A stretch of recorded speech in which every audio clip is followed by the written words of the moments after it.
तो इस वीडियो में हम लोग ये जानेंगे कि मैथ्स में लोकस का मतलब क्या होता है। जैसे कि आप लोगों ने काफ़ी टीचर्स के मुंह से अपने स्कूल कॉलेजेस में पढ़ते हो तो सुना होगा कि इस क्वेश्चन में इसका लोकस फाइंड करो या उसका इक्वेशन ऑफ लोकस लिखो। तो जब तक आपको लोकस का मतलब नहीं पता होगा आप इक्वेशन ऑफ लोकस नहीं लिख पाओगे। तो इसका मतलब लोकस मतलब क्या होता है, यो लोकस शब्द जो लोकस वर्ड है वो किसकी तरफ इंडिकेट करता है, हम लोग इस वीडियो में जानेंगे और साथ ही साथ ये भी जानेंगे कि इक्वेशन ऑफ लोकस क्या होता है। ठीक है, तो सबसे पहले जानते हैं कि लोकस इसका मतलब क्या होता है।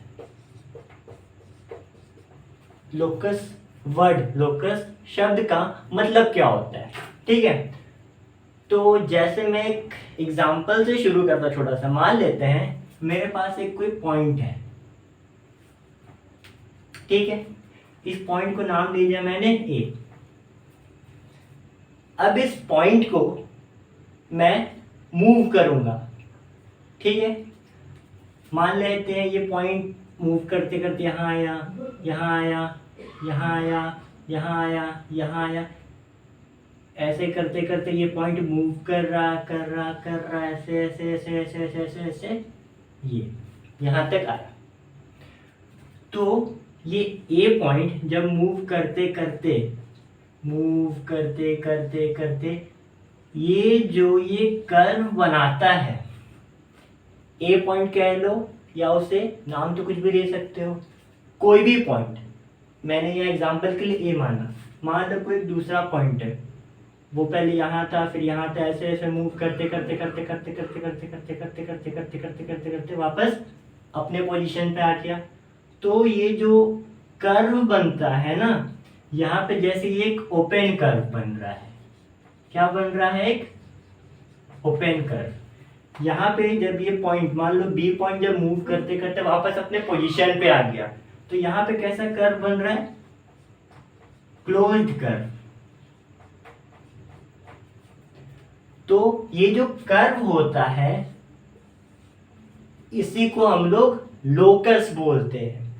ठीक है, और ये कर्व कब बनेगा? जब कोई भी एक पॉइंट किसी भी कंडीशन के अनुसार अपने आप को मूव कराएगा या वो उस कंडीशन के हिसाब से चलेगा। जैसे मैं एक एग्जांपल ले लेता हूं। ठीक है, मान लेते हैं ये एक पॉइंट है, इसका नाम है ए। एक दूसरा पॉइंट बी है। इस पॉइंट को मुझे इस तरह मूव कराना है कि ए से बी तक का जो डिस्टेंस है वो हमेशा बराबर रहे।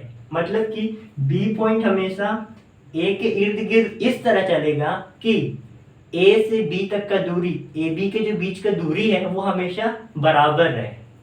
तो बी पॉइंट पहले यहाँ था, अब मान लेते बी पॉइंट यहाँ है, तो लोग देखिए बी पॉइंट यहाँ हो सकता है। हाँ हो सकता है, क्योंकि कंडीशन क्या था कि डिस्टेंस बराबर होने चाहिए डिस्टेंस के। तो अब बी पॉइंट यहाँ आ गया, फिर बी पॉइंट यहाँ आया, फिर बी पॉइंट यहाँ आया, फिर बी पॉइंट यहाँ आया, ऐसे करते करते करते करते तो हम लोग क्या देख पाते हैं कि बी पॉइंट अगर एक सर्कल में मूव करता है तो बी पॉइंट ए पॉइंट से हमेशा बराबर दूरी पर रहेगा। कंडीशन तो ये था। तो यहाँ पे जो ये कर्व बन के आ रहा है, ये कैसा कर्व है? Closed curve. ठीक है, तो मैं बोलूं कि इस वाले केस में जो कर्व है वो कैसा है? क्लोज कर्व, और यही इसका लोकस है। पर मैथ्स में हम लोग इस टाइप के, जब ये कर्व बनता है कंप्लीट गोल कर्व, एक क्लोज कर्व, तो इसको हम लोग क्या नाम दे देते हैं? सर्कल। तो इसीलिए इस केस में क्या बोलेंगे कि जो लोकस है, मतलब जो कर्व बना है, उसका तो नाम हम लोग पहले से ही दे रखे हैं मैथ्स में, क्या है? सर्कल। तो सीधा बोलेंगे इस केस का लोकस क्या होगा? एक सर्कल होगा। ठीक है, मान लो एक और एग्जांपल लेते हैं कि एक पॉइंट ए है, वो कुछ कंडीशन पे मूव कर रहा है। इससे पहले कंडीशन क्या था कि एक फिक्स पॉइंट ए से दूरी होना चाहिए बी पॉइंट का हमेशा सेम, तो इस तरह मूव करे कि ए बी का डिस्टेंस हमेशा कांस्टेंट रहेगा। इस बार क्या करना है कि मान लेते हैं कोई एक ए पॉइंट है, ये कुछ कंडीशन पे मूव कर रहा है, और मान लेते हैं कुछ ये ऐसा कर्व बना रहा है। तो अब मैं पूछूं कि इसका लोकस क्या होगा, तो इसका लोकस तो ये कर्व है, पर इस कर्व का अलग से हम लोग मैथ्स में स्टडी नहीं करते, इसलिए इसका कुछ नाम नहीं दिए हैं। इससे पहले वाले केस में जो कर्व बना था वो एक सर्कल बना था, तो हम लोग सीधा बोल दिए कि इसका लोकस क्या है, सर्कल। तो अगर मैं किसी तीसरे बंदे को बोलता हूँ कि इस क्वेश्चन में जो कर्व का लोकस है वो एक सर्कल है, तो समझ जाएगा मतलब जो पॉइंट मूव कर रहा है वो सर्कल के सरकमफेरेंस में मूव कर रहा होगा जरूर।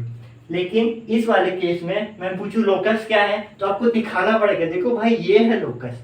क्यों? क्योंकि इसका तो कुछ नाम ही नहीं है, इसीलिए। तो लोकस का मतलब समझ गए, जब पॉइंट मूव करता है तो जो कर्व बनता है, वो जो रास्ता बनता है, उसी को हम लोग लोकस बोलते हैं। ठीक है, एक छोटा सा और एग्जांपल लेते हैं। मान लो कि पॉइंट कुछ मूव कर रहा है कुछ इस तरह, और मान लो कि ये शेप बन गया, मान लो कुछ कंडीशन है, और वो ए पॉइंट मूव करता करता कुछ ये शेप बना दिया। तो इस बार हम लोग किसी तीसरे बंदे को बताना है कि लोकस क्या है, तो हम सीधा बोल देंगे लोकस एक रेक्टेंगल है। क्यों? क्योंकि इस बार फोटो दिखाने की अलग से जरूरत नहीं, बिना फोटो दिखाए हम लोग उसे लोकस बता सकते हैं। क्यों? क्योंकि रेक्टेंगल ये शेप जो होता है, ये मैथ्स में अलग से इसको एक नाम दिया जा चुका है, इससे पहले वाले में नहीं दिया गया था। ठीक है, तो लोकस का मतलब समझ गए, जो कर्व बनता है ना उसे हम लोग लोकस बोलते हैं। अब मैं थोड़ा इक्वेशन ऑफ लोकस का मतलब बता देता हूँ इसी में। इक्वेशन ऑफ लोकस का मतलब क्या होता है कि जो भी आपका कर्व बना है इसका क्या इक्वेशन है।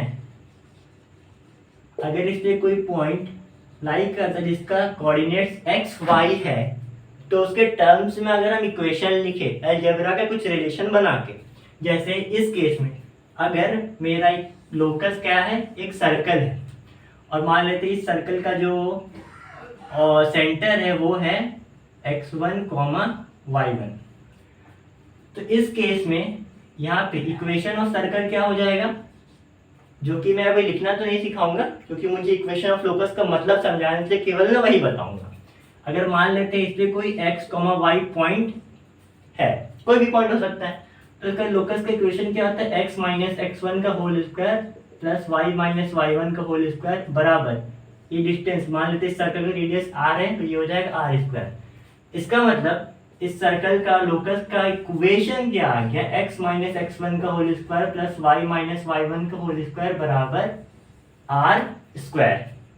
ठीक है, लोकस का मतलब क्या है कि वो जो कर्व बनता है उसी को हम लोग लोकस कहते हैं, और उस कर्व का अगर हम लोग इक्वेशन लिखते हैं किसमें, उस पे कोई भी एक पॉइंट लेके, क्योंकि ये जो x, y पॉइंट है ये तो कोई भी पॉइंट, अगर मैं ये पॉइंट भी लूँ, ये पॉइंट, ये पॉइंट, ये पॉइंट, वो सारे पॉइंट जो कर्व पे लाई करते हैं उनको मिला के एक जनरल इक्वेशन जब मैं लिखता हूँ ना, तो वो बन जाता है इक्वेशन ऑफ लोकस।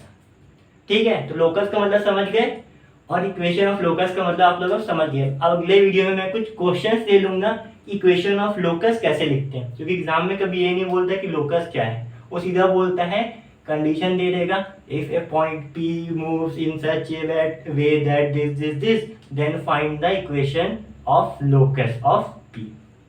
ठीक है, तो लोकस का मतलब समझ गए, इक्वेशन ऑफ लोकस का मतलब समझ गए। अब अगले वीडियो में मैं आपको इसके ऊपर कुछ क्वेश्चंस करा दूंगा। तो मिलते हैं अब अगले वीडियो में, तब तक के लिए थैंक यू।